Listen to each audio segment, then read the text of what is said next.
Welcome to Football Scientific. I am the Professor, Aaron Sauter. I'm a writer for Last Word on Sports. I covered the Buffalo Bills in the NFL. I wrote an article last night about B. John Robinson smacking the Buffalo Bills. Check it out on Last Word on Sports. Next, I'm also a writer for CFL I covered the Hamilton Tiger Cats. Both teams are on a bye week this week, Buffalo and the Tiger Cats. And we don't have a bye week this week. I coach against a team from Alabama. But along the way, I just want to cover some football stuff. I will have two separate shows here today. First, I have the non-NFL show. I've not got a chance to break down the NFL games yet, but I have the non-NFL show, aka CFL, College Football, IFL, UFL show. And then this evening sometime, after I've got a chance to break down those games, maybe tomorrow morning, I'll have my NFL show and my AFC and NFC Power Rankings. But today, we're going to start off with the CFL, my CFL Power Rankings after Week 19. We're going to talk about college football. We're going to talk about the UFL and IFL to kind of round up the weekend of spring-ish football, okay? Non-mainstream football, which is what I like. I love my non-mainstream football. You should too. It's a good time, okay? You have to take some time to get into it. My hair is out of place. But I'm joined today by my guest host, Tyler the Tiger. Tyler the Tiger here, ready to have a mainstream football day as we go through the CFL, IFL, NFL, and no NFL, IFL, UFL. A bunch of FLs. What the FL? What was that? Is that a cuss word? Did you just cuss that with the FL? Okay, so here we go. Week 19 games in the CFL, Thanksgiving weekend for the Canadians. Good time out there having some turkey. I saw someone have their pregame meal, the turkey thing in a tailgate. Looked kind of gross with some gravy all over, but I guess if it's your thing, do good. The Montreal types, they love to have the gravy and the cheese on top. So it's probably like poutine with turkey, I guess. All right, so here we go. Toronto Argonauts at Saskatchewan Roughriders. Roughriders had a chance to seal up the West Division, the top spot, and the bye week for the first round of playoffs. Toronto came out, and Jarrett Doege threw for 256 passing yards, 1 touchdown, 1 interception. They could only run the ball for 30 rushing yards. That's real bad. That's been the story of the season for Toronto. Their defense did get 2 quarterback sacks. Saskatchewan Roughriders came out and dominated the line of scrimmage as usual, but Trevor Harris also played well. He had 340 passing yards, 2 touchdowns, and no interceptions. That's a real sound game. They did run for 105 rushing yards, 0 touchdowns, and a fumble, but the rushing yards helped manage the pace of the game. They had 1 quarterback sack. No surprise here. You win the running game, you win the game. They also won the turnover battle. Saskatchewan wins 27-19. Saskatchewan clinches the top spot in the West Division and the bye week for the first round of playoffs. Toronto clinches going home. 27-19 or 5-12. Okay, next, Calgary St. Peter's at Hamilton Tiger Cats. Tiger Cats had a chance to clinch the top spot in the East Division and the first round bye. Calgary's fighting for their playoff life. Here we go. Calgary, Vernon Adams Jr. threw for 257 passing yards, 0 touchdowns, and interceptions. That's a real high completion rate, 9 touchdowns or interceptions, but he didn't make any big mistakes. They did run the ball for 211 rushing yards. Ouch. 3 touchdowns, 0 fumbles. Dedrick Mills, he had 2 touchdowns. 4 sacks from the defense. As I mentioned just now, run the ball, win in a running game, cause turnovers, you got a good chance to win. And they haven't scored 3 touchdowns in the running game. That's a dominant performance from Calgary's rushing offense. It's kind of back from all these injuries they had a while back.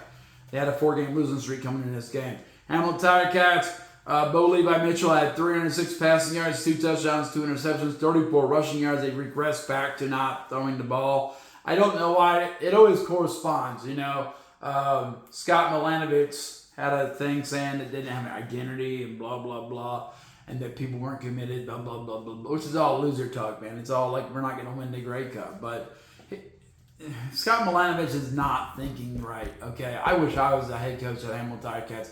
Sign me up, man. When they run Greg Bell for over 100 yards, they're undefeated this year. So why wouldn't you just run the ball with Greg Bell and be undefeated. And he would say, well, because they were down. Yeah, they were down 3-0 and 6-3 and 9-6.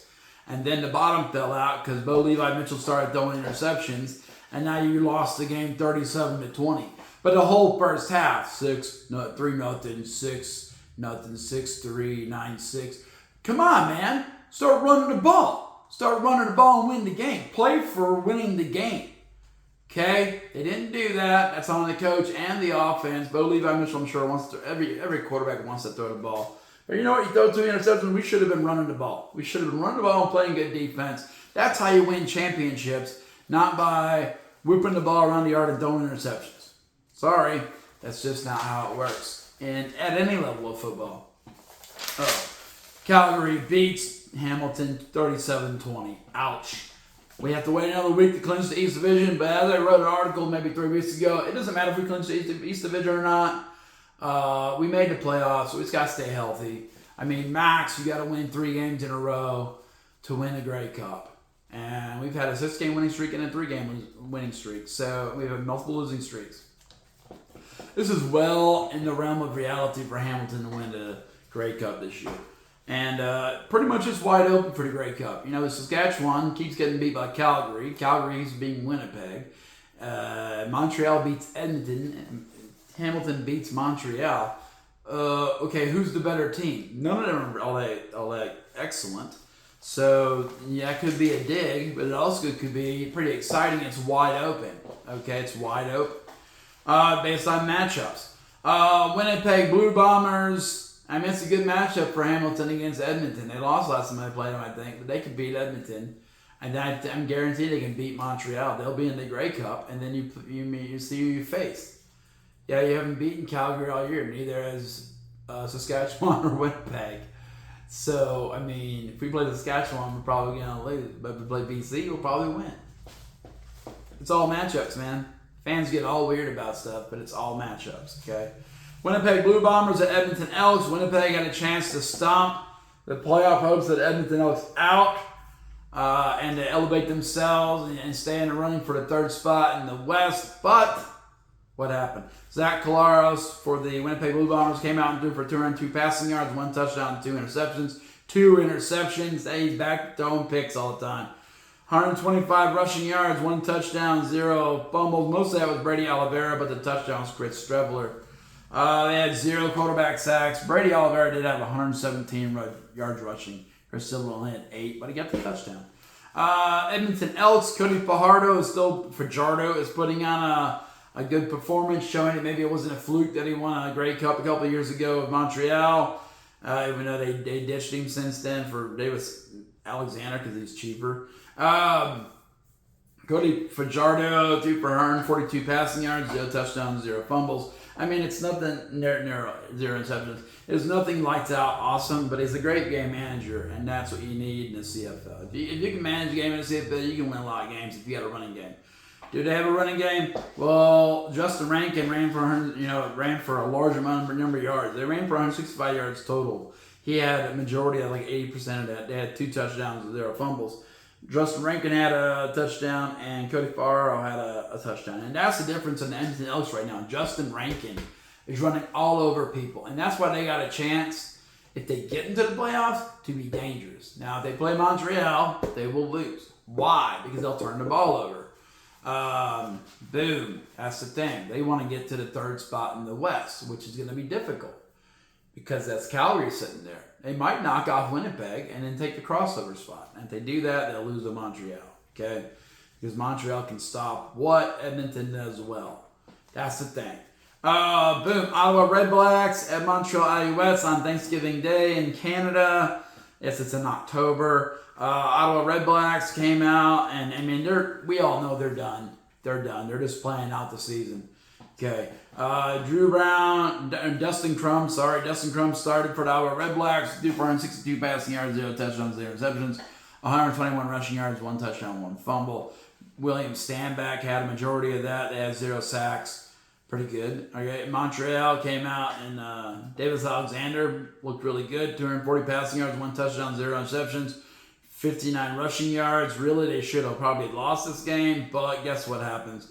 Ottawa has checked out, man. They're done. Now, the bad part about that is Montreal plays Ottawa again next week, so they'll be tied with Hamilton Tirecats at the top of the East Division. Hamilton doesn't play, so they'll be tied, but Hamilton does have the tiebreaker. And we do play Ottawa in the last game of the year. Now, would Ottawa play hard against us? Probably, but they didn't play out hard against Montreal, and I'm hoping they don't play hard against us and we can clinch the bye week and get a week to rest up. And they only got to win 2 games. But, I mean, even if we don't, it's not a world changer. Football fans all over are really idiots, and they're just, no offense, they're saying a bunch of stupid stuff about blah, blah, blah, blah, blah. But guess what, man? You just got to make the playoffs. And anything can happen, really, in the CFL. That's the deal. Okay, power rankings after this weekend's chaotic games. Number 1, I saw Saskatchewan Roughriders. They still like the best. They have the best offensive line, defensive line, in my mind. And they have a decent managing quarterback, and they have a good running back. So they have everything you need to win a Grey Cup.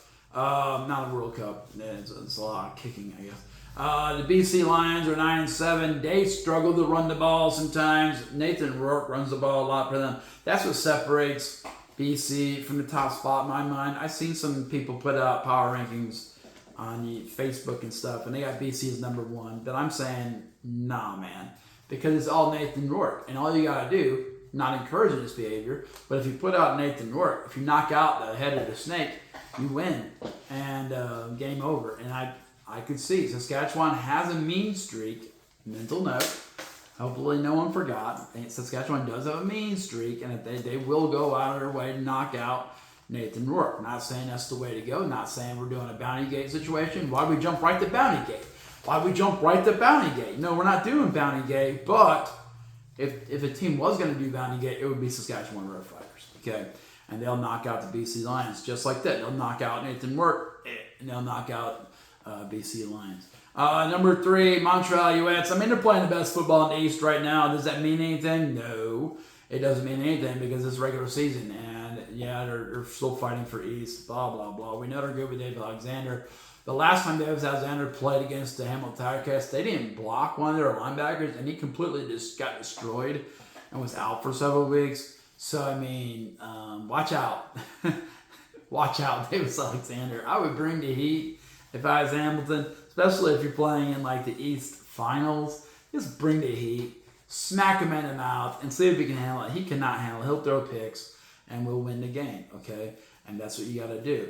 That doesn't work against every team, but it works against Montreal. That's how Montreal plays, too. They're going to come bring the heat and force picks and win the game with turnovers. Should be a great matchup, really. I think we'll win that one, Hamilton being us. Number 4, Calgary Stampeders are 9-7. I mean, they just keep hanging around. They had 4-game losing streak. They have a lot of solid parts. When they run the ball well, when Vernon Downs isn't throwing interceptions, they're a good team. Probably one of the best in the CFL. But how often does that happen? Probably once every 5 weeks. Okay, so I can see Calgary probably still struggling, but they could also beat, and they went on the power in the CFL at any given week. It's wide open. Number 5, Hamilton Tirecats, 9-7 now. Tied with Montreal. We're going to be behind Montreal this week because they'll beat Ottawa again. We'll learn the bye week, but then we'll beat Ottawa. I think we're 10-7. We're 10-7, so it'll be tied. But we'll beat Ottawa, and then we'll be 11-7, and we'll go win the Grey Cup. They're number 5. Number 6, Edmonton Elks are 7-9, and I mean they're getting better. Maybe they're 8-9 now. Probably 8-9. I got this off the CFL website. I bet the standings were not updated yesterday. Boom. And Edmonton Elks 7-9, 8-9, whatever and 9. They're still a losing team, man. Cody Fajardo though knows how to win games, and they're trying to overtake Winnipeg and need that crossover spot. Number 7, no crossover teams ever won a Grey Cup until now. Number 7, Winnipeg is 8-8. They just look disinterested. Zach Colaros. That's why Edmonton will get in, because Winnipeg is like, we went to 5 straight Grey Cups and lost 3 in a row. We don't need to lose another Grey Cup in a row, which is probably true. It's probably time to rebuild that thing. Number 8, Toronto Argonauts are 5-12. Okay, well, and that is what it is. They can't run the ball. Number 9, Ottawa Red Blacks. Ottawa really has all the parts you need to be good. They just get everyone injured all the time, and that's why they're not good, and that's why they're at 9th place in the CFL. So that's what we're looking at here. We'll see what happens in week 20 and week 21. We still got some details to work out before the start of the playoffs, but kind of we're all waiting for the start of the playoffs. Okay, so that's the plan there. There were a lot of moves made in the CFL recently. Our Red Blacks added from the Sun game injury list for their game yesterday American wide receiver Devontae Deadman, and they signed American defensive back Iverson Brown. Did not pay off for him. And they moved to the practice squad American linebacker Jamie Petway. Hamilton Tiger Cats released 4 guys, and I wrote an article about that yesterday. They released American defensive lineman Colden Woolard, American running back Marcus Yarns, American running back Shane Watts, American defensive back Cameron Bergeron. Check that out on CFL News Hub. I got an article about that. Saskatchewan Rough Riders released national kicker Campbell Foray. Ottawa Red Blacks moved to same game injured list American wide receiver Devontae Deadman. I already said that. They added to the practice roster American offensive line DJ Jones. Winnipeg signed American offensive lineman Van Dooley. That's your CFL news. Okay, tonight and on Tuesday Night Football. Yes, it's time for the Sunbelt to become the Fun Belt on Tuesday night. 3 games from the Sunbelt. So first we have New Mexico State Aggies 3-2 at Liberty Flames 2-4. These are usually 2 other better teams in the Sunbelt. They're both struggling. They're a non-conference schedule. One of these teams would be better than the other two. And I really think New Mexico State's going to win this game, man. I think they're going to win this game. They're a 10-point underdog, okay? But I say in this game, Liberty struggles with turnovers. They're 2-4, okay? They're 2-4, and I think Liberty comes out and they put up like 35 points, okay? But I think New Mexico will put up 38 points, and I think they'll win this game. That's a bunch of points, okay? A bunch of points. I think it's going to happen. The defense is not when you play in the Sunbelt Conference. And I think New Mexico State wins this game 38-35. That's huge. Okay. Let's write that down. That's just my feeling. Sometimes I do some research on this, but it's not my goal in that world of college football. So I'm just going to kind of go off what I am thinking right now. I have pretty good, instincts. So if I was betting on this game, New Mexico State is a 10-point underdog and Liberty is a 10-point favorite. I don't think that means anything because in college football, your schedules do not match. So I'm going to go with New Mexico State and the points, okay? And I'm going to go with the over because New Mexico State, last time I bet against them, they smashed Sam Houston. So I learned my lesson. I think New Mexico State's better than Liberty, and they'll beat them just by a little bit on the road. I could be wrong, but we'll find out.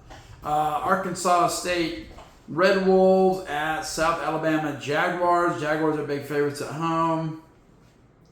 According to DraftKings, I say Arkansas State at times, Butch Davis has had the best offense in the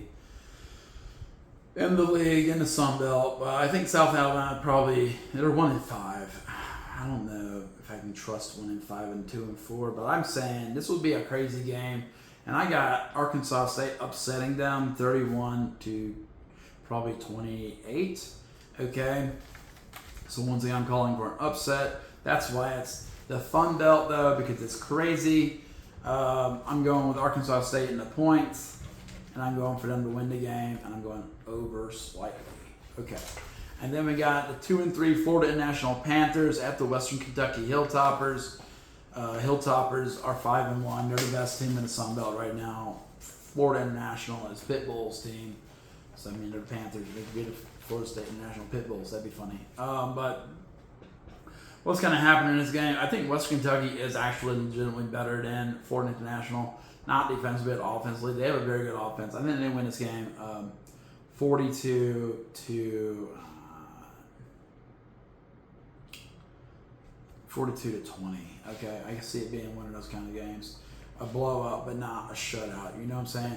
So I'm going to Hilltoppers on the money line, and I'm going slightly over on this because the Hilltoppers have a big offense. So. That's a college football betting guide and predictions for tonight. I'll make a short on that here in just a few minutes, and I'm gonna make a short of my power rankings of the CFL. So shorts been getting a lot of views, which is nice. All right, college football. Penn State. If you didn't hear, fired head coach James Franklin. He's done. Bye. 3 straight losses, 1 to UCLA and 1 to Northwestern, and you're done. Also, he made some apparel deal that I guess it's controversial now that he's been fired. UAB fired head coach Trent Dilfer. He's been a crybaby since he got the UAB. I'm not surprised. He's a cheater. He's not very good at anything. He used to be a really crappy quarterback and won a Super Bowl because the Ravens had a really good defense. And Trent Dilfer's just a joke, man. That guy is worthless. I'll be honest. Worthless. Goodbye. Maybe the UAB can actually be successful again. Bill Clark was so much better than Trent Dilfer.